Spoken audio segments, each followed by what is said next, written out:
Salut tout le monde, j'espère que vous allez bien. Alors, est-ce que ça vaut vraiment le coup que je vous dise? Ça fait super longtemps que je suis pas venue ici, je ne pense pas. C'est vrai que ça fait un moment que j'ai pas fait de vidéo, je vous avoue. Du coup, aujourd'hui on se retrouve dans une nouvelle vidéo qui sera axée make-up, puisque l'on va parler du teint et je vais vous montrer un petit peu ma routine teint du moment. Alors c'est vrai que je varie un peu selon les jours, selon mon humeur. Je vais pas faire la même chose si je sors par exemple que si je vais juste faire mes courses. Voilà, donc du coup je vais quand même vous montrer quelque chose que je fais pas mal en ce moment et qui je trouve se prête plutôt bien avec la belle saison qui arrive. En tout cas en ce moment il fait super beau, donc c'est vrai qu'on n'a pas forcément envie de se retrouver avec du plâtre sur la tronche. Et voilà, du coup j'espère que ça va vous plaire. Je vous montrerai tous les produits également que j'utilise. Et puis voilà, donc on va pouvoir commencer. Donc bien évidemment, première étape c'est de mettre une crème hydratante sur votre visage, une crème hydratante adaptée à votre type de peau. Moi j'ai une peau plutôt mixte à grasse, donc je prends une crème qui convient à ce problème là, mais c'est très important d'en mettre une, ça va faire barrière avec tout ce que vous allez mettre après, et de toute façon dans tous les cas il faut hydrater votre peau, donc voilà, il n'y a pas d'excuse à chercher, il faut mettre une crème hydratante. Les oreilles qui dépassent c'est juste une horreur, non mais sérieusement quoi. Qui aime ce genre de coiffure? Ensuite, chose que je ne faisais pas avant mais que maintenant j'ai pris l'habitude de faire, c'est d'appliquer une base sur mon visage. Donc vous avez plusieurs sortes de bases, vous avez soit des sprays, soit des bases à appliquer tout simplement. Donc moi, soit je fais les deux, soit je les fais séparément, mais aujourd'hui j'ai juste envie de mettre un spray fixateur. Donc j'utilise le Hangover 3-in-1 et Too Faced, qui est à base d'eau de coco et je trouve qu'il est plutôt pas mal, il est très rafraîchissant. Donc c'est parti. Voilà, donc je mets un petit spray avant de commencer et j'attends que ça sèche quand même un peu, hein, on va pas abuser non plus. Et une fois que c'est sec, du coup je vais venir appliquer mon fond de teint. Donc en ce moment j'utilise le Hello Happy de chez Benefit. Donc il y a un fond de teint qui est de couvrance je dirais moyenne. Vous pouvez moduler un petit peu mais c'est quand même une couvrance assez légère à moyenne je trouve.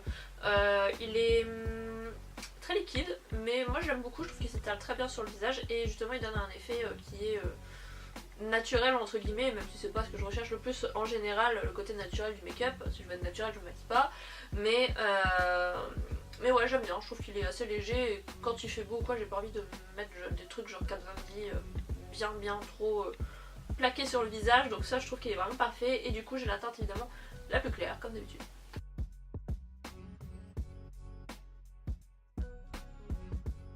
Et bien évidemment comme d'habitude Beauty Blender, je n'utilise que les Beauty Blender quasiment pour faire mon teint, ou alors je vais vraiment prendre un pinceau avec plein de petits poils. Je vais vous montrer peut-être. Là, ou alors j'utilise celui-ci qui est un de chez Bare Mineral. Je crois qu'il n'y a plus Bare Mineral chez Sephora. Mais celui-là était vraiment très bien. Donc pour les fonds de teint vraiment légers je trouve, parce que moi les pinceaux je trouve que ça a tendance à faire des traces. Donc plutôt sur les fonds de teint assez liquides ou naturels, plutôt que sur les gros trucs vraiment épais et couvrants. Moi j'utilise la Beauty Blender comme d'habitude et du coup je vais étaler un peu partout mon fond de teint.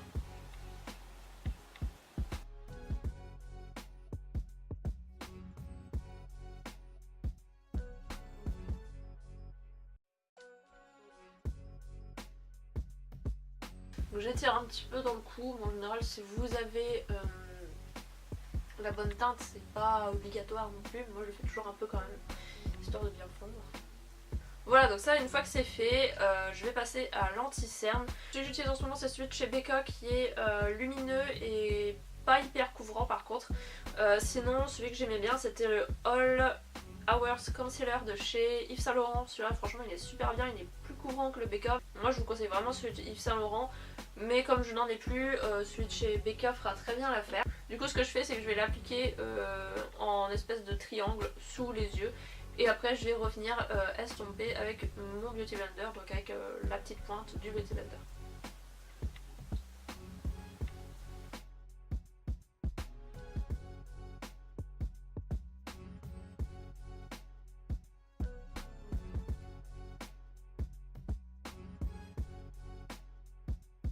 Alors, une fois que ça c'est fait, il va falloir tout simplement venir poudrer le teint et l'anti-cerne pour pas que ça file bien évidemment et que ça matifie quand même le teint. Moi c'est vrai que j'aime pas du tout les teints qui sont glowy, déjà parce que j'ai une peau qui regresse vite, donc Si je commence à mettre pas de poudre et des trucs comme ça va pas du tout le faire.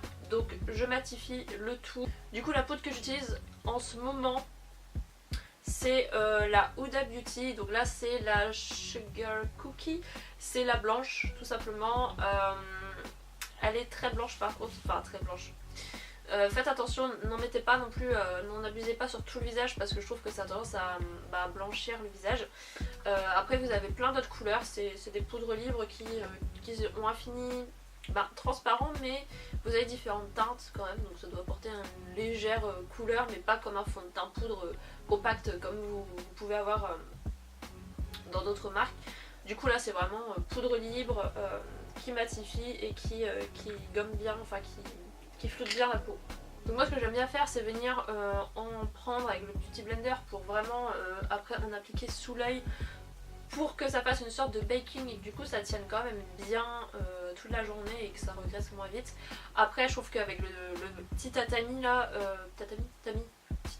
ouais le petit tatami, c'est pas pratique du tout, donc c'est plus pratique à prendre ici avec un pinceau. Mais là du coup comme je veux faire cet effet là, je vais quand même essayer de le prendre avec la Beauty Blender, on s'en fout partout bien évidemment. Et du coup je viens tapoter ici.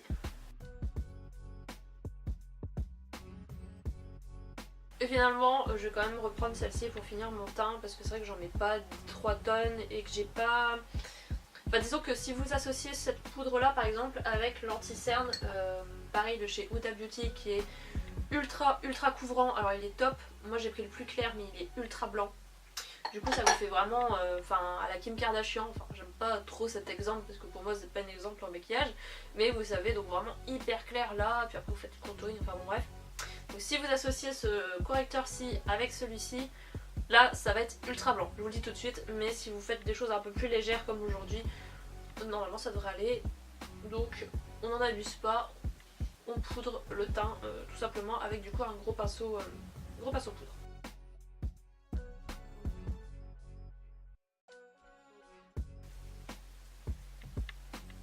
Voilà, donc moi j'utilise comme je vous dis la petite astuce du Beauty Blender pour l'anti-cerne et éventuellement tout ce qui va être arête du nez. Vous pouvez le faire un peu aussi au niveau du front, de la zone T en gros si vous avez la peau qui regresse.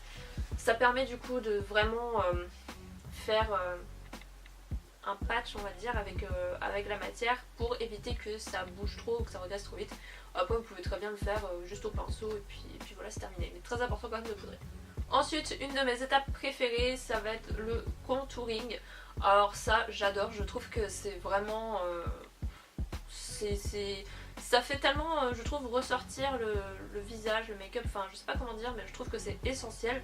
Je pourrais m'arrêter là si je voulais, parce que mon teint là, il est déjà bien.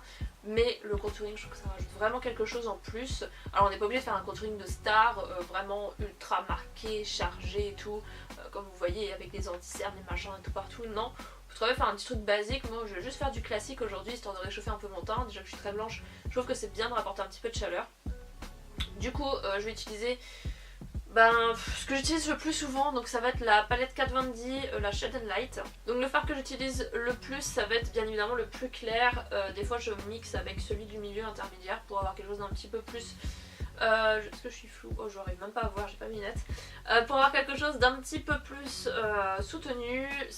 La teinte foncée honnêtement je l'utilise quasiment jamais et celle-là non plus. Mais en tout cas au niveau bronzer, celui-ci est très bien pour les peaux claires, sachant qu'il a des sous-tons, il n'a pas de sous-tons chauds en fait, il a des sous-tons froids, donc forcément pour les peaux blanches comme moi c'est parfait. Si vous avez la peau beaucoup plus foncée, beaucoup plus hâlée, évidemment vous pouvez vous diriger vers des bronzers avec des sous-tons chauds, donc plus orangés, mais moi par contre je ne peux pas parce que sinon c'est juste ignoble. Du coup je vais prendre un petit pinceau comme ça biseauté, donc là c'est pareil, c'est un Kat Von D, le double embout là, et je crois que c'est le Shade and Light d'ailleurs, ouais c'est ça, c'est le Shade and Light.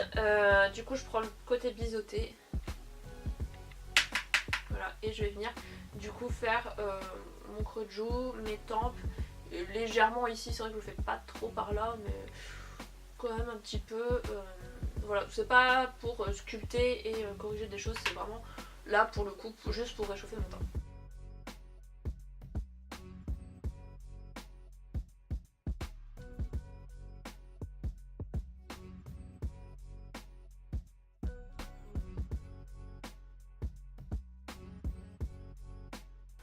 Voilà, donc une fois que vous avez fait ça, moi ce que je fais c'est que je prends un espèce de petit kabuki comme ça et du coup je viens estomper un peu parce que des fois ça peut faire quelques démarcations. Voilà, j'estompe rapidement. Ensuite ça va être l'étape du blush. Du coup moi je suis plus sur des blushs qui sont un peu plus pêche, un petit peu vieux rose ou quoi. Tout ce qui est rose Barbie, tout ça, ça me va pas des masses. Du coup, celui que je préfère et que je mets quasiment tout le temps, c'est le Rocketer de chez Benefit. Donc moi je prends cette petite palette-ci. Voilà, donc j'aime beaucoup cette petite palette, il y a pas mal de petites choses à l'intérieur et celui que je préfère vraiment c'est le Rocketer. Du coup je le prends avec un petit pinceau blush et je vais l'appliquer juste ici.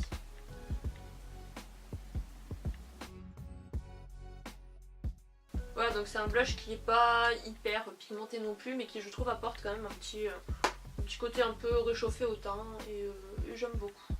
Dernière étape maquillage, et alors là c'est vraiment ma préférée de tout, c'est l'highlighter. J'adore les highlighters, franchement mes préférés je pense que c'est les highlighters qui sont complètement what the fuck, genre rose, mélange bleu, licorne, tout ce que vous voulez. Mais aujourd'hui je vais faire un petit truc simple, donc je vais vous montrer un que j'aime beaucoup et que j'utilise vraiment pour ce genre de make-up ou voilà quand j'ai un peu la flemme et tout. C'est le Love Light Blinded by the Light, un peu compliqué, de chez Too Faced. Donc c'est les petits highlighters comme ça en forme de cœur. Du coup pour l'highlighter, soit j'utilise du coup l'autre embout du pinceau Shade and Light de chez Kat Von D, soit je prends ce pinceau-ci qui est beaucoup plus dense comme vous voyez, donc il va appliquer un petit peu plus de matière, un petit peu de façon moins diffuse, mais j'aime bien aussi cet effet là pour ce genre d'highlighter là, en tout cas ça va très bien. Et du coup c'est le Sephora, le Pro Contour Highlight le numéro 80, voilà, que j'aime beaucoup. Du coup je prends et je vais appliquer l'highlighter vraiment juste ici sur le haut de la pommette et remonter légèrement vers le sourcil.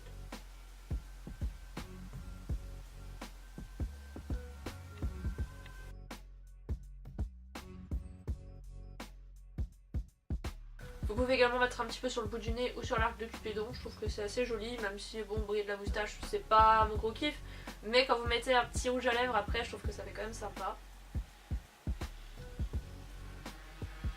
Et voilà pour ce qui est du teint, donc ça c'est vraiment ce que je fais le plus souvent quand je n'ai pas trop envie de me casser la tête. Je trouve que c'est plutôt pas mal, je sais pas ce que vous en pensez, en tout cas moi je trouve que c'est totalement suffisant. Je vous retrouve juste après, je mets mon mascara, je fais mes sourcils et on se retrouve.